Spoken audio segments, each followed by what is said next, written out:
اعوذ باللہ من الشیطان الرجیم بسم اللہ الرحمن الرحیم الطلاق مرتان، طلاق دو مرتبہ ہے، یعنی ایک شوہر کو دو مرتبہ طلاق دے کر اور رجوع کر لینے کا حق ہے۔ ایک دفعہ طلاق دی اور عدت کے اندر رجوع کر لیا، ٹھیک ہے، پھر طلاق دی اور عدت کے اندر رجوع کر لیا، ٹھیک ہے، تیسری مرتبہ طلاق دی، اب رجوع نہیں کر سکتا۔ الطلاق مرتان، دو مرتبہ ہو سکتا ہے۔ فَإِمْسَاكٌ بِمَعْرُوفٍ أَوْ تَسْرِيحٌ بِإِحْسَانٍ، اب اس کے بعد فیصلہ کرو، یا تو روکو اس کو اپنے گھر میں تو وہ بھی نیکی کے ساتھ، بھلائی کے ساتھ، تنگ کرنے کے لیے نہیں،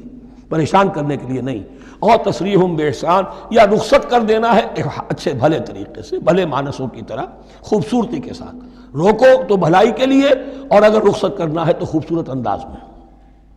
وَلَا يَحِلُّ لَكُمْ أَن تَأْخُذُوا مِمَّا آتَيْتُمُوهُنَّ شَيْئًا، اور تمہارے لیے ہرگز جائز نہیں ہے کہ جو کچھ تم نے انہیں دیا تھا اس میں سے کچھ بھی واپس لو۔ جو بھی تم نے انہیں مہر دیا تھا اس میں سے کچھ واپس نہیں لے سکتے جب تم طلاق دے رہے ہو۔ ہاں اگر عورت طلاق مانگے تو اسے اپنے مہر میں سے کچھ چھوڑنا پڑے گا، یہ دوسری بات ہے، لیکن جب مرد طلاق دے رہا ہے تو پھر وہ نہیں روک اس کو اس میں سے جو بھی کچھ دیا ہو، یہاں تک کہ آیا ہے کہ اگرچہ تم نے ان کو احداہن قنطارا، سونے کے ڈھیر دیے ہوں، ان میں سے بھی کچھ نہیں لے سکتے واپس۔ وَلَا يَحِلُّ لَكُمْ أَن تَأْخُذُوا مِمَّا آتَيْتُمُوهُنَّ شَيْئًا إِلَّا أَن يَخَافَا أَن لَا يُقِيمَا حُدُودَ اللَّهِ، البتہ اگر وہ دونوں یہ سمجھیں کہ ہم حدود اللہ کو قائم نہیں رکھ سکیں گے۔ مراد کیا ہے کہ فیملی لائف کے ضمن میں جو اللہ نے احکام دیے ہیں، جو آداب ہیں، جو ان کے مقاصد ہیں، وہ ہمارے مابین اتنی موافقت مزاجی نہیں ہے کہ ہم ساتھ چل سکیں۔ ایک عورت اگر یہ محسوس کرتی ہے فَإِنْ خِفْتُمْ أَلَّا يُقِيمَا حُدُودَ اللَّهِ فَلَا جُنَاحَ عَلَيْهِمَا فِي مَا افْتَدَتْ بِهِ، پھر اگر اس کا یہ خیال ہے کہ یہ نہیں رکھ سکیں گے تو پھر کوئی حرج نہیں ہے ان دونوں پر کہ جو کچھ دے دلا کر عورت فدیے میں اپنے آپ کو چھڑا لے، یعنی کہہ کہ ٹھیک ہے تم نے مجھے 10 لاکھ مہر دیا تھا، میں 5 لاکھ تمہیں واپس کرتی ہوں، یا تم نے 10 لاکھ کا میرا مہر رکھا تھا، میں خلا مانگ رہی ہوں، میں صرف 5 لاکھ کا تم سے تقاضا کرتی ہوں، اسے اپنے مہر میں سے کچھ چھوڑنا ہوگا، یہ فدیہ ہے۔ تلک حدود اللہ فلا تعتدوها، یہ اللہ کے حدود ہیں، ان سے تجاوز مت کرو۔ دیکھیے روزے وغیرہ کے ضمن میں فلا تقربوها، اور یہاں فلا تعتدوها، اس لیے کہ یہاں بڑے دھڑلے سے آدمی جو ہے وہ ان حدود کو پامال کر جاتے ہیں، قانون یہی رہ جاتا ہے، روح اس کی ختم ہو جاتی ہے۔ وَمَن يَتَعَدَّ حُدُودَ اللَّهِ فَأُولَٰئِكَ هُمُ الظَّالِمُونَ، اور جو اللہ کے حدود سے تجاوز کرتے ہیں وہی ظالم لوگ ہیں۔ فَإِن طَلَّقَهَا، اب اگر تیسری مرتبہ طلاق دے دی،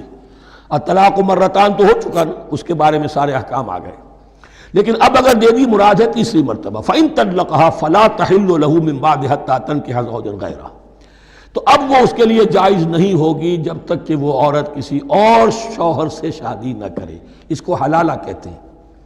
لیکن یہ حلالہ کروانا یا کرنا اور کسی کے ساتھ یہ معاہدہ کرنا تم شادی کر لو پھر طلاق دے دینا، اس پر لعنت فرمائی ہے،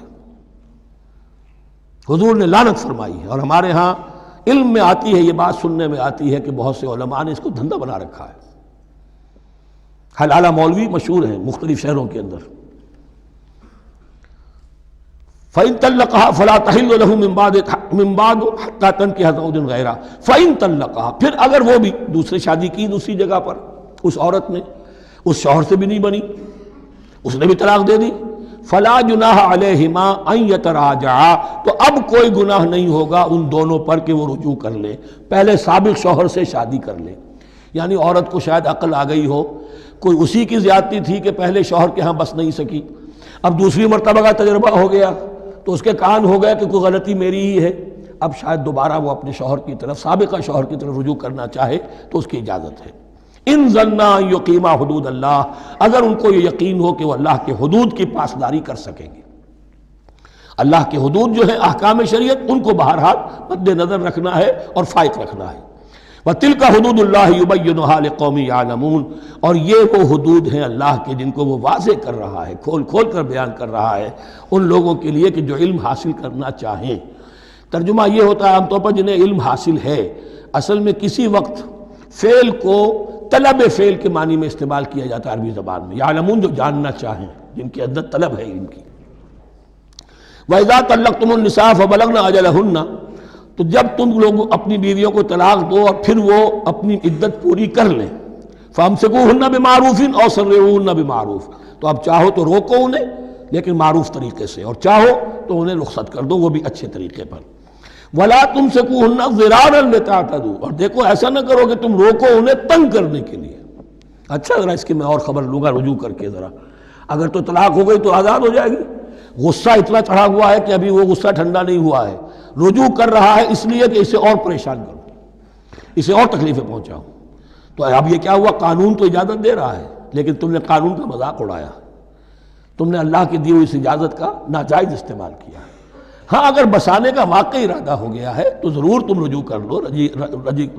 رجوع کا حق تمہیں ہے، لیکن اگر یہ نہیں ہے، پریشان کرنا ہے، فلا تمسکوہن ولا تمسکوہن ضرارا لتعتدوا، ضدم ضدہ ان پر زیادتی کرنے کے لیے، ستانے کے لیے، ومن یفعل ذلک فقد ظلم نفسہ، اور جو کوئی بھی یہ کام کرے گا اس نے اپنی جان پر ظلم ڈھایا۔ ولا تتخذوا آیات اللہ ہزوا، اور دیکھو اللہ کی آیات کو مذاق اور کھیل نہ بنا لو، ٹھٹھا نہ بنا لو۔ یہ اچھی طرح جان لیجئے، law as law and there can be law which has no flaw, flawless law is impossible. اس لیے